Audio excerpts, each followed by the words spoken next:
Hello बच्चों, कैसे हैं आप सब। क्या आपने कभी क्रिकेट खेला है? क्रिकेट तो जरूर खेला होगा।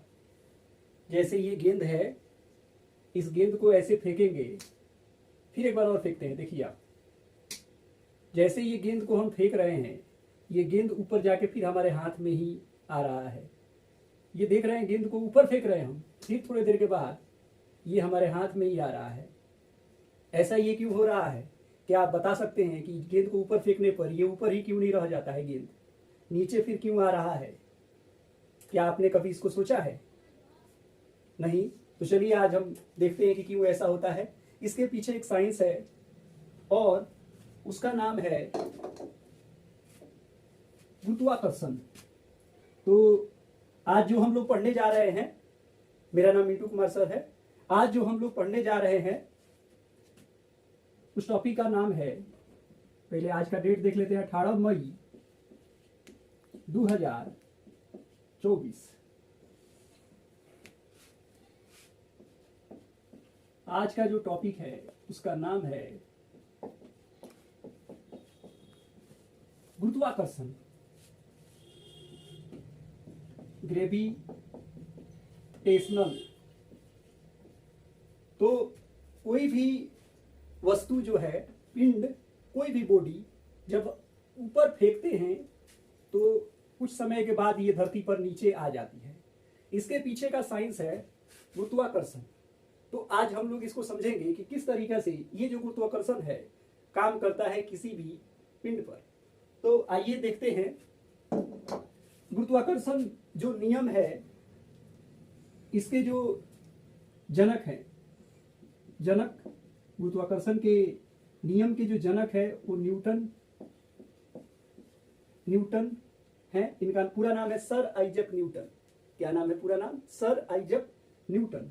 इन्होंने बताया, एक बात बताया कि दुनिया में कोई भी बॉडी है, चाहे उसका मास कुछ भी हो, चाहे वो हल्की वस्तु है चाहे भारी वस्तु है, यहां तक कि पृथ्वी है, चंद्रमा है, सूर्य है, शनि है, कोई भी उपग्रह है या ग्रह है या कोई भी पिंड है, यहां तक कि स्केच, ये हमारे हाथ में जो स्केच है, जिसमें भी मास है, कोई भी पिंड है, कोई भी बॉडी है जिसमें मास है, वो एक दूसरे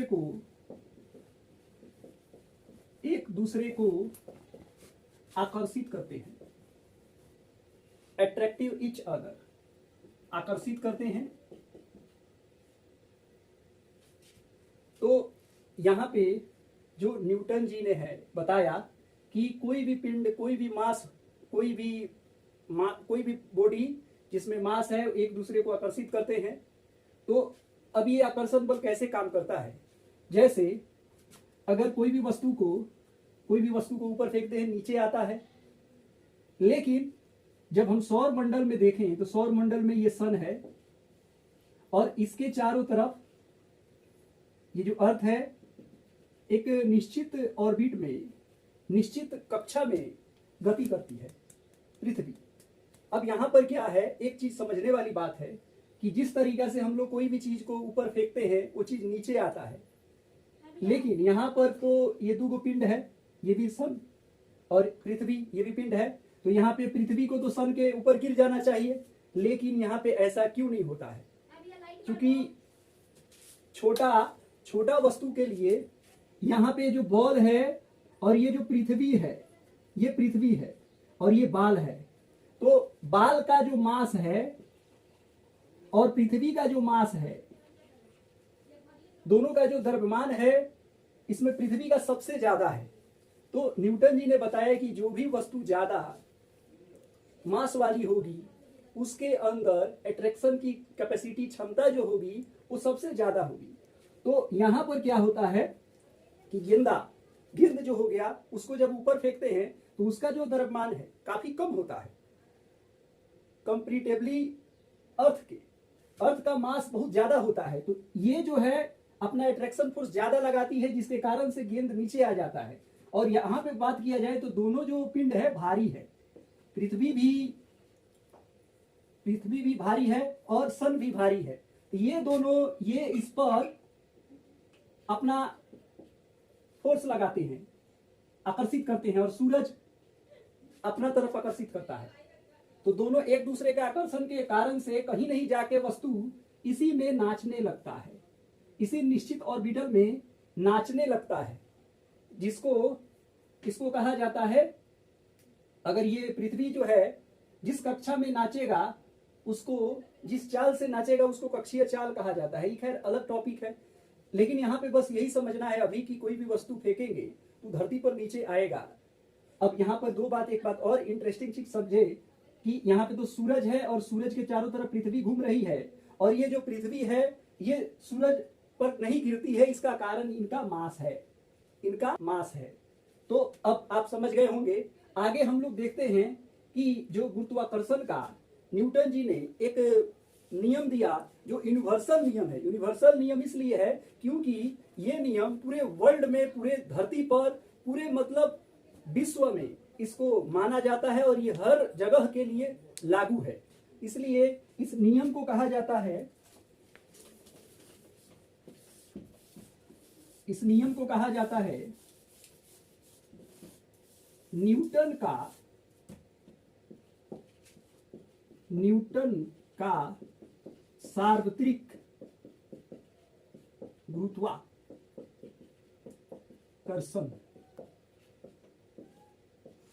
न्यूटन का सार्वत्रिक गुरुत्वाकर्षण का नियम। Newton's universal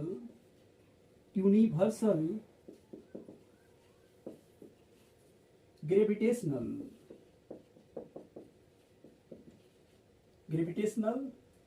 law, Newton universal gravitational law. तो इस नियम के अनुसार क्या होता है, ये नियम किसी भी दो पिंड के लिए लागू होता है। मान लीजिए ये एक पिंड है, इसका वेट ऑफ मास है m1 और ये r दूरी पर स्थित है, r दूरी पर स्थित है, और इसका जो मास है m2 है, और इनके बीच जो बल लग रहा है F, आकर्षण का बल लग रहा है F। तो अब यहां पर ध्यान दीजिए आप, न्यूटन जी ने दो बातें बताई। पहली, इन्होंने बताया कि जो बल लग रहा है m1 इंटू m2 दोनों के मास के गुणनफल के बराबर होता है। दूसरा जो बात बताया इन्होंने, जो बल लग रहा है इनके बीच के दूरी के स्क्वायर के इनवर्सली प्रोपोर्शनल होता है, इनके बीच के दूरी के स्क्वायर के यूनिवर्सली प्रोपोर्शनल होता है। अब जब हम इन दोनों को मिला देंगे तो मिलाने के बाद यहाँ पे हम इसको आगे यहाँ पे मिलाएंगे तो एक हमको नियम प्राप्त होगा जो ये है m1 इंटू m2 बटा r स्क्वायर। अब हम जानते हैं कि यहाँ पे जो चिन्ह है समानुपाती का, इस चिन्ह को जब हटाते हैं तो इक्वल टू का साइन लगाते हैं और एक नियतांक लगाया जाता है, कांस्टेंट का यूज किया जाता है, और वो जो कांस्टेंट है यहाँ पे k m1 m2 बटा r स्क्वायर। अब लेकिन यहाँ पे न्यूटन जी ने कहा कि k के जगह पर यहाँ पे g यूज किया जाएगा, g यूज किया जाएगा। सो हम लोग g का ही यूज करते हैं, और इस g का मान, इस g को कहा जाता है सार्वत्रिक गुरुत्वाकर्षण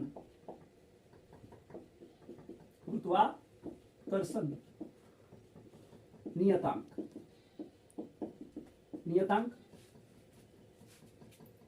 यूनिवर्सल ग्रेविटेशनल कांस्टेंट। तो अब यहां पे समझेंगे, यहां पे तो इसका मात्रक न्यूटन होता है, बल का मात्रक तो यहां पे न्यूटन होता है, लेकिन अगर कहा जाए कि जी का मात्रक क्या होगा, यहाँ पे जी का मात्रक क्या होगा, तो इस समीकरण में जो यहाँ पे समीकरण, इसको ये जो है एक का मान आया है, यहां से हम जी का मान प्राप्त कर सकते हैं। तिरछा तिरछी यहाँ पे गुना करेंगे, यहाँ पे इस समीकरण में जो ये वाला है इसमें तिरछा तिरछी गुणा करेंगे तो g बराबर हो जाएगा f इंटू आर स्क्वायर बटा m1 इंटू m2। अब यहाँ से इस g का SI यूनिट प्राप्त कर सकते हैं। SI मात्रक इजीली प्राप्त किया जा सकता है। वो कैसे? तो यहाँ देख रहे हैं कि बल का मात्रक, फोर्स का मात्रक न्यूटन, यहाँ पे न्यूटन हो जाएगा। और जो R है ये दूरी है, तो SI पद्धति में दूरी का मात्रक होता है मीटर, तो यहाँ पे मीटर स्क्वायर हो जाएगा। और ये मास है, और मास का SI यूनिट में जो इकाई होता है, यूनिट होता है, उसको कहा जाता है केजी। तो यहाँ पे हो जाएगा केजी, और केजी m1 m2 तो केजी स्क्वायर हो जाएगा। जब ये ऊपर जाएगा, बटा के नीचे स्क्वायर रहता है, ऊपर जाता है तो माइनस में हो जाता है। तो इस तरीका से यहाँ पे हो जाएगा न्यूटन मीटर स्क्वायर केजी की पावर केजी 3। तो आइए आगे अब देखते हैं। यहाँ पे हमने पाया g बराबर एफ आर स्क्वायर बटा m1 इंटू m2 बराबर f का यहाँ पे मात्रक हो जाएगा न्यूटन, और जो r है इसका SI यूनिट में मात्रक हो जाएगा मीटर स्क्वायर बटा केजी स्क्वायर। तो यहाँ पे आगे अगर हम लोग लिखें तो बटा के नीचे है, ये ऊपर जाएगा तो -2 हो जाएगा, माइनस में हो जाएगा, तो ये बन जाएगा इसका SI यूनिट हो जाएगा, SI यूनिट हो जाएगा newton metre square KG square to the power -2। इसका बीमीय सूत्र अगर निकालें, जी का बीमीय सूत्र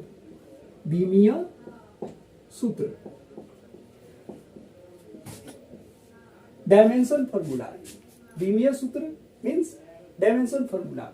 तो इसका बीमीय सूत्र हो जाएगा, चूंकि इसका SI मात्रक होता है newton metre square KG to the power -2। तो यहाँ पे इसका न्यूटन का बीमा जो होता है mL t के पावर -2,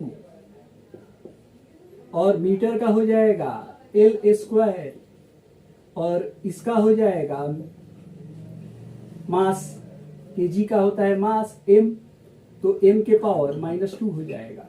इसको हल करेंगे तो m -1 हो जाएगा, यहाँ पे पावर 1 है, यहाँ पे -2 है तो -1 हो जाएगा। L के पावर 2 है, यहाँ पे 1 है, तो यहाँ पे हो जाएगा L के पावर 3, और -2 यहाँ पे कहीं भी t के पावर -2 नहीं है, या t का कोई भी नहीं है, तो यहाँ पे t के पावर -2 ही हो जाएगा। तो ये यहाँ पे प्राप्त हो गया इसका बीमीय सूत्र, डायमेंशन फॉर्मूला। अब यहाँ पर देखते हैं g, कैपिटल G और स्मॉल g में संबंध, कैपिटल G और स्मॉल g में संबंध। थोड़ा सा इसके बारे में हम बताते हैं कि जो कैपिटल G होता है, कैपिटल G को कहा जाता है सार्वत्रिक गुरुत्वाकर्षण नियतांक, सार्वत्रिक गुरुत्वाकर्षण नियतांक, सार्वत्रिक गुरुत्वाकर्षण नियतांक यानी universal gravitational constant, universal gravitational constant.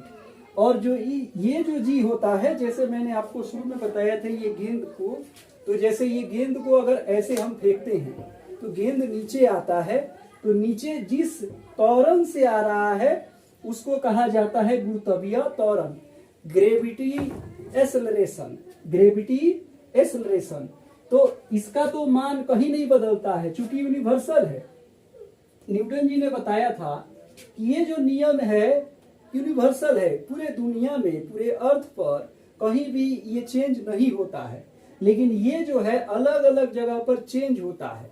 जैसे आप लिफ्ट में बैठे हैं तो लिफ्ट में इसका ऊपर जाने पर, नीचे आने पर, या लिफ्ट की डोरी टूट जाने पर इसका जो मान है इसमें चेंजेस आएगा, या पृथ्वी के कहीं अलग अलग हिस्सा पर इसका मान अलग होता है, ऊंचाई पर जाने पर अलग होगा, पृथ्वी के ध्रुव पर अलग होगा, कर्क रेखा पर अलग होगा, मकर रेखा पर अलग होगा, किसी ऊंचाई पर चले जाएंगे, माउंट एवरेस्ट पर्वत पर चले जाएंगे, तो इस जी का मान में चेंजेस आता है। अब हम लोग आगे इसमें देखते हैं जो गणितीय इसका व्यंजक होता है, गणितीय इसका संबंध होता है, मैथमेटिकल इसका रिलेशन हम लोग यहाँ पे जानेंगे। तो मान लीजिए कि ये एक पृथ्वी है और इसका वेट ऑफ मास m है, और इसका जो त्रिज्या है r है, और इसी पर एक अन्य पिंड धरती पर रखा गया है और इसका जो द्रव्यमान m है। तो अब यहाँ पे सकते हैं इस छोटा पिंड के कारण जो बल होगा न्यूटन के दूसरे नियम से m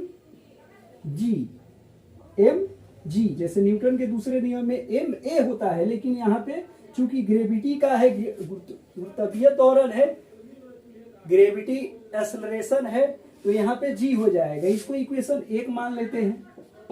और ये पिंड, छोटा पिंड और ये बड़ा पिंड, तो दोनों के बीच न्यूटन की जी के अनुसार सार्वत्रिक गुरुत्वाकर्षण का नियम लगेगा, जो होगा अभी हम लोग प्राप्त किए g m1 m2 बटा r स्क्वायर। ये इक्वेशन नंबर 2 हो जाएगा। अब यहाँ पर आप देख सकते हैं ये भी फोर्स है, ये भी फोर्स है, दोनों फोर्स क्या हो जाएगा? इक्वल। दोनों फोर्स क्या हो जाएगा? इक्वल। तो अब इक्वेशन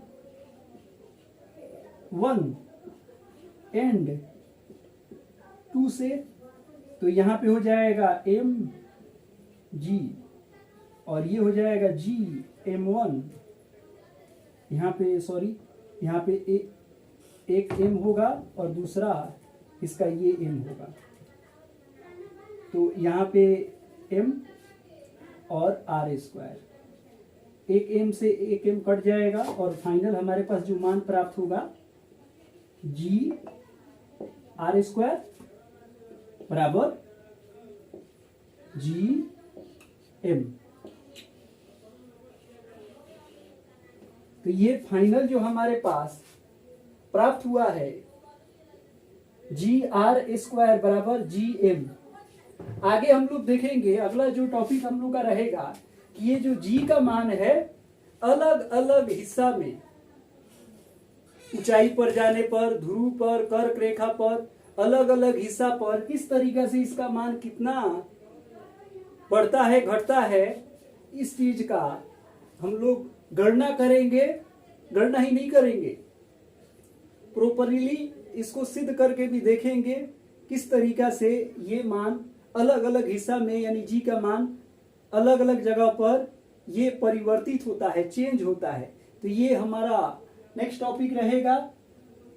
थैंक यू, बहुत बहुत धन्यवाद।